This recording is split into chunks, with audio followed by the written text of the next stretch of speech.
What's up, guys? It's Techno Viking 23 coming to you today with some Raid Shadow Legends, and we are here on the main account. Got some pretty exciting news here today on the account. We actually have fully completed Faction Wars. We finished up at Knight Revenant last night with perfect 3-star. That was our last faction we had left. We'll have the faction run going in the background for the majority of the video. Toward the end, it'll flip toward it so you can see the end of it. But we were able to completely finish it last night and get our Sacred Shard, and we also have Lydia here to collect. Super exciting. You can see here all the way over to the left, everybody is done. 63 stars on everything. We got it finished before they released Shadowkin, so really excited about this. And what we're going to do is we're actually going to go ahead and collect the Sacred Shard, and we're going to pull that as a celebration of completing Faction Wars. We are going to leave a Lydia here for now and wait until we have a Summon Rush or Champion Chase. I can't remember which event it is that gives you points for claiming the champions, but we're going to go ahead and leave her there until we are able to get those points, hopefully in this next fusion event.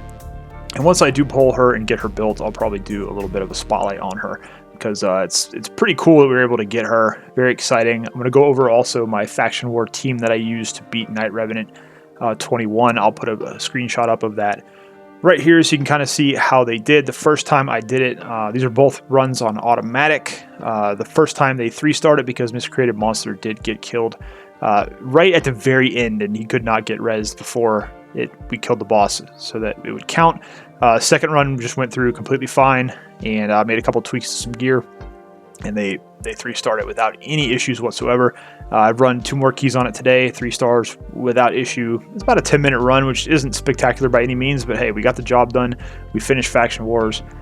Really excited about it. So let's go ahead and first off, to celebrate, we're going to go ahead and pull this Sacred Shard that we got from Faction Wars, and we're going to see what we get from all of our hard work, all of the silver we spent on these champions. And it's probably going to be it's a Burkoth the Malformed.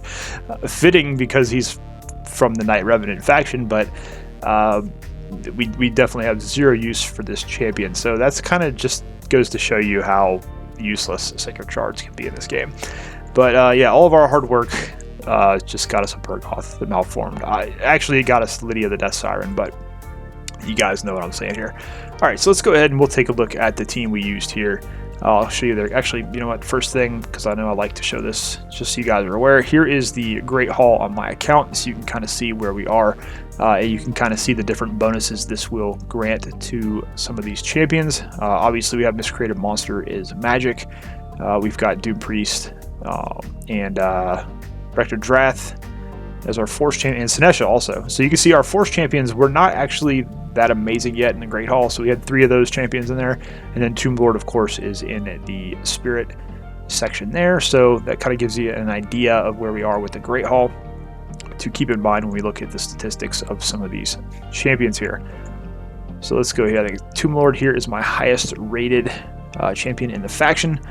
So kind of just see his gear here. It's just basically mixed sets. We did get 1 Cruel set and 1 set of Perception on him. We were trying to get his accuracy in a pretty good spot, as well as his crit rate over 100%, so he can take advantage of his kit. Crit damage is just whatever we could get, and then we just tried to give him as much HP and as much defense as we possibly could. Not everything is rolled up all the way yet. I was thinking I might have to roll everything to 16, but thankfully I did not. And you can see we have him here actually in a resistance banner. I didn't have a whole lot of accessories for Knight Revenant, so I just kind of had to get lucky with what I had. This had a decent speed roll on it, so we went with that. We got an attack amulet that did get some accuracy on it, and that's the reason we chose this one. We did not have an accuracy banner to use. I think that went on Miscreated Monster. And then we have him just in a defense ring that got some HP and defense percent rolls on it. And a quick look here just at the general gear. You got a double accuracy roll on the weapon. We got some accuracy on the helmet, a little bit on the shield, but mainly we were going for the speed, accuracy, and then HP and defense to go ahead and make him as tanky as possible once we were able to hit that 100% crit rate. Basically all of his kit relies on his attacks being critical, so you want him at the 100% crit rate. No questions asked. That is definitely a priority when you are building this champion. So here's his total numbers here: 45,000 health, 2,700 attack, 2200 defense, 204 on the speed. There's that crit rate. We did go over it by a little bit, but that's fine. And then 214 accuracy, which was plenty for the faction war number 21 there. The speed is one thing I will say I've learned about doing all these faction wars. If you can get your champions 200 plus, as much over 200 speed as you possibly can, it seems to really help out quite a bit. Also, having a nice tanky build on your champs is going to be really good for faction wars. The immortal set comes in handy in a lot of it. So let's move on from Tomb Lord here, and he is fully booked also, just to let you know. We have, I believe, all his books are complete. So that's just one other thing, and then I guess we'll show the masteries. I don't want to forget that. So we did have him actually in Helm Smasher. You can see the rest of the stuff here. Basically pretty standard there for him. Okay, so let's see who is next. I believe it is going to be... So we actually did not use Skull Crown. I thought we were going to have to, but I did not have to re-gear her, which was nice. So here we have Rector Drath.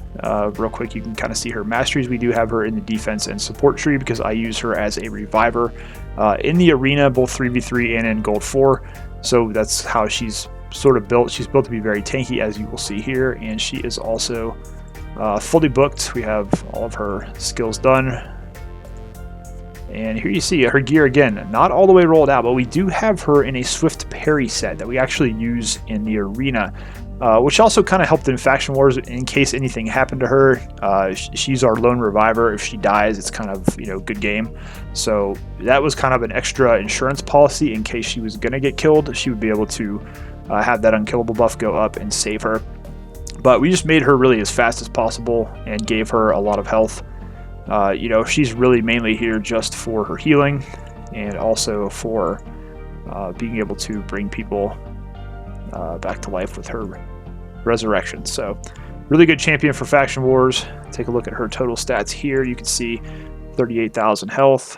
Attack and defense is what you really want to kind of build a little bit higher, make her a little bit tanky. Speed is 234. That was a big thing for her, getting her to take as many turns as possible. The rest of the stuff's kind of a wash. Like I said, we're just building her as a revive champion to have as much health and speed as possible really here. And then you can see we do have a resistance banner on her, which ties nicely into her Doom Tower aura when we do use her in Doom Tower. Just with defense on the amulet and then defense also on the ring. And again, gear was not all the way rolled up, so that was kind of fun too. Sepulchre Sentinel would have been an option possibly to use. She is geared up pretty well, but we actually don't have any masteries on her. So I was also thinking about how tough a time I have with orcs, with having all of the different buffs getting stolen, and I really didn't want all of her stuff getting ripped off of her and put on the boss, so we did not use her. Here we have Sinesha, who, since she does have the all enemy attack, we did put her in a stun set to help out with the Valkyrie wave, and it was very helpful for dealing with that. And you can see here we just basically put her in whatever stun gear we could get to keep her. I had her built earlier for just general content, being a nuker, so her crit rate was at 100%. I had to sort of sacrifice a little bit of that in order to get her into the stun gear. And just take a look at her accessories here. Basically attack ring, crit damage, amulet there, and then also an attack banner. We didn't really change. That was kind of just from her regular Doom Tower build that I use her for. We've got her in speed boots, HP chest, crit damage gloves, and we'll eventually switch her back into the gear she was wearing that gave her 100% plus crit rate, because I ran her in Skull Crown as a nuke duo throughout the first bit of normal Doom Tower, and then her masteries here you can just kind of see. We do have her in defense tree with the counterattack, which is nice and does come in handy for getting that stun debuff out there whenever it does hit on her her A1. I think we showed she is fully booked as well. So there you go, kind of get a good idea with her. We did use her in the lead role for her HP aura, because she was really the only useful aura we had for the faction on this team that we were using. All right, now let's take a look at our last two here. We're going to go with one of the actual MVPs of this team and of this faction, and that is Doom Priest. And we do have her in a Relentless set. And I'll talk about that here in a little bit. We did not actually finish rolling up any of her little gear here. So we've got basically defense, and then attack. I think I just put this banner on because it had the best speed roll I had at the time, and it had the double defense percent. That's pretty much the only reason. We were just trying to get her in gear that would make her fast and be able to take advantage of her turns. We do have one immortal set on her as well to help her heal up during the fight, and also the Relentless gear, which the reason you kind of want that is this passive she has Basically, at the start of every turn she takes, she's going to heal everyone by 7.5% and remove one random debuff. This is really big on the boss, because if the boss swaps the debuffs with you and gives you the debuffs, Doom Priest can basically cleanse those all off, especially if she's proccing extra turns. Not to mention all the healing she's going to provide. You saw in that screenshot we took that she did a ton of healing in this 3-star run, so really good to put her in the Relentless set, and she can basically throw out this increased attack and then just attack whenever she wants there. So really solid there. You can see her masteries here. We did actually go with the attack to help her do a little bit of damage, and then we just went down the support tree to get some healing and to boost her other stats and to give her a little bit more healing when she does do that passive. So probably the MVP of this faction, honestly, and just helping keep everybody alive. You can see she's pretty tanky, 5,100 or 51,000 health and 3,000 defense, and then over 200 speed, like I try to get most of my champions for running these faction wars. So that's kind of a look at Doom Priest there. And finally, we're going to have Miscreated Monster. Interestingly enough, I don't feel like I've ever put together a good build for him on my account. I've actually had him since the first week I started this account, way back when, and I just don't feel like I've ever been able to build him to his full potential. And it's just, I don't really use him much. He's ally protection, you know, he's got some really great abilities, he's awesome in Spider, but I've just gotten past the point where he's super useful on my account other than doing him in Faction Wars, so I did kind of have to rebuild him a little bit. You can see that's why his gear is not fully rolled up in some cases. We did get one 2-piece set of Immortal on him. Other than that, we just really tried to get a couple of different stats for him. We tried to build up his crit rate, because he actually can do a little bit of damage. Try to get his accuracy up so he could land his stun. And then, of course, we wanted to get a lot of HP on him, because he is an HP-based champion. The one issue we did run into him with is defense. It wasn't really that big of an issue, but his problem is his base defense is absolutely atrocious at 815, so it's tough to really build him for defense. We were only able to get it up to about 1600, and we did have to sacrifice a lot of speed in doing so just to get him up. He actually was a little bit higher. He was almost at 90,000, but I switched out some of his gear after the 1-star run. We actually did throw him into this refresh ring just for that 5% chance to prevent the skill cooldown. And you know, he was probably the poorest built champion for this run, but at the end of the day, it didn't really matter because we had so much healing coming out of Doom Priest and Rector Drath, and you know, Tomb Lord doing a lot of work. So that's kind of what helped us over the hump. And of course, his ally protection obviously came in handy, and he's one of the best champions in this faction. I just personally don't feel like I've ever gotten a good build with him. At some point we'll get there. Obviously this build is serviceable for most of the content I'm playing in the game right now, and it did help us get through Knight Revenant 21. So very exciting. Got Faction Wars done before the Shadowkin faction released, so that's going to be our next problem, is getting ready for that. Although now that we do have Lydia ready to collect, we don't really have to worry about it anymore. So now when the Shadowkin faction does drop, we're just basically going to enjoy getting the rewards from it, because we actually do have quite a few Shadowkin already that are pretty well built. I got a couple 60s in the faction. We do have Yoshi and Ninja as our legendaries, and I did pull, I think it's Genzin last week, so got a couple legendaries in the faction. Got a lot of the good rare and epic champions that go along with them. We got Taragi, we got several others, Burn Geary, we've got all kinds of good champions for Shadowkin, so looking forward to it now. It was a big stress thing for me, just wanting to get this done before that happened. I feel like now I'm at a point in the game I can kind of relax for a bit. I already told myself I am not spending any silver if I can avoid it for like the next month and a half or 2 months, because I don't even want to think about all the silver that I spent regearing champions, building champions I'm never going to use anywhere else other than some of these faction crypts. It was just a lot.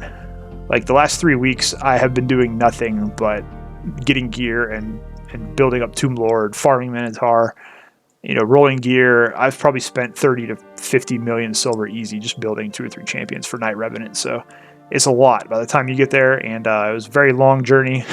I complained about a lot of stuff, but did it pretty much on my own. I didn't really watch any guides on it. I just kind of built what I thought would help, what would work. There were a couple people I did kind of talk to about getting certain statistics on champions, but for the most part did it mostly on my own and feel pretty accomplished because of that. So this was pretty cool, really excited for it, and like I said, it was just awesome when we got that final 3-star, and now that we're able to go ahead and pick up Lydia. So guys, if you have any questions about anything in the video, feel free to leave it down in the comment section, and I'll do my best to get back to you as soon as I can.